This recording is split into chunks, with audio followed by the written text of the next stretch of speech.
warahmatullahi wabarakatuh. Halo teman-teman, di video ini kita akan membahas tentang landasan teori dan pengembangan hipotesis mulai dari telah pustaka, hubungan antar variabel, sampai perumusan hipotesis nihil dan hipotesis alternatif.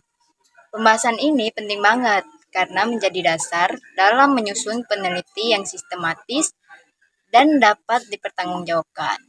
Yuk, langsung kita mulai pembahasannya. Pernah nggak sih kalian mikir, kenapa dalam penelitian itu harus ada landasan teori dan telaah pustaka? Jadi gini, landasan teori dan telaah pustaka itu sebenarnya kayak fondasi rumah. Coba bayangin, kalau fondasinya lemah, bangunannya juga gampang goyah kan? Sama halnya dengan penelitian. Landasan teori itu membantu kita memahami konsep dasar dari variabel yang kita teliti. Jadi, kita nggak asal berpendapat, tapi punya dasar ilmiah yang jelas. Nah, kalau telah pustaka, ini berguna buat ngelihat penelitian sebelumnya.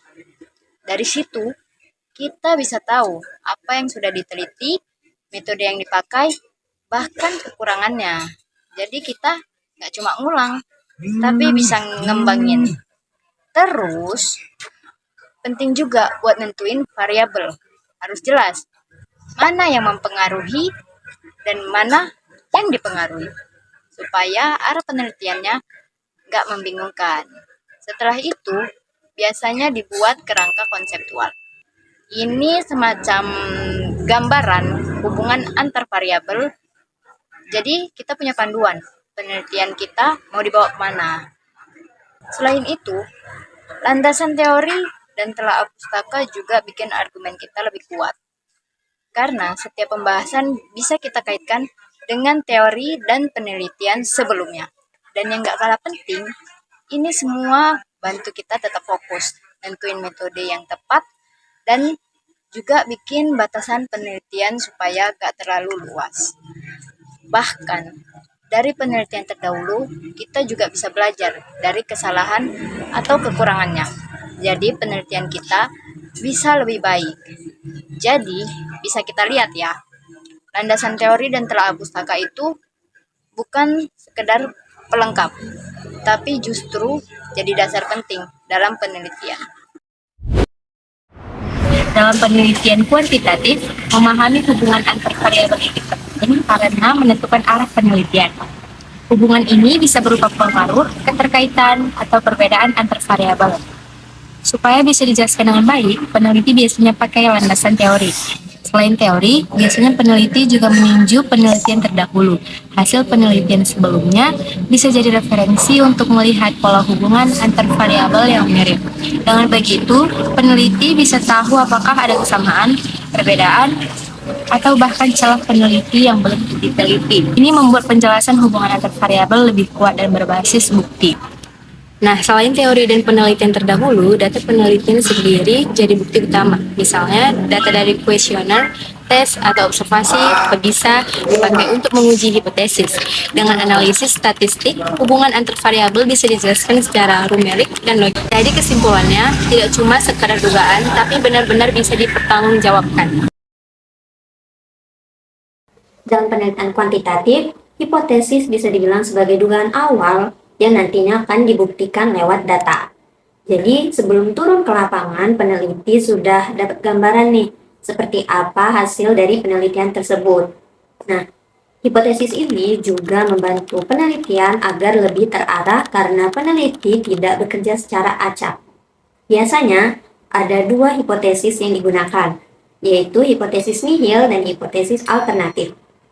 Hipotesis nihil sendiri biasanya menyatakan bahwa tidak adanya hubungan atau pengaruh, sementara hipotesis alternatif menunjukkan adanya hubungan atau pengaruh yang ingin dibuktikan. Sebelum menyusun hipotesis, hal pertama yang harus kita pahami adalah masalah penelitiannya dulu. Jadi seorang peneliti harus tahu apa yang mau diteliti dan apa tujuan akhirnya. Dari situlah variabel bisa kita tentukan, mana yang merupakan variabel bebas atau yang memengaruhi dan mana variabel terikat atau yang dipengaruhi. Lalu setelah variabel kita tentukan, peneliti juga harus memahami hubungan antar variabel. Disinilah peran teori jadi penting. Teori menjelaskan kenapa satu variabel bisa memengaruhi variabel lainnya. Jadi hipotesis itu bukan dibuat dengan asal tebakan, tapi ada teori yang mendukung dan melandasinya.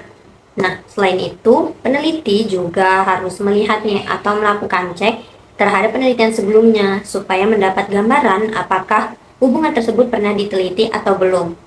Lalu masuk ke penulisan, hipotesis juga harus ditulis menggunakan bahasa yang jelas dan tidak berbelit. Hindari menggunakan bahasa yang terlalu umum atau luas. Hipotesis juga harus bisa diuji. Artinya semua variabel yang ada tadi itu harus bisa diukur. Misalnya dengan skor atau angka. Karena kalau variabel tidak bisa diukur, peneliti pastinya akan kesulitan saat menganalisis data nanti. Selain itu, peneliti juga perlu memilih jenis hipotesis yang tepat. Ada hipotesis satu arah dan dua arah.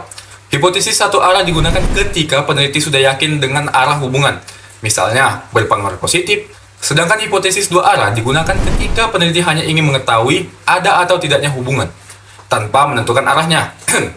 Hal lain yang sering terlupakan adalah kesesuaian antara hipotesis, rumusan masalah, dan tujuan penelitian.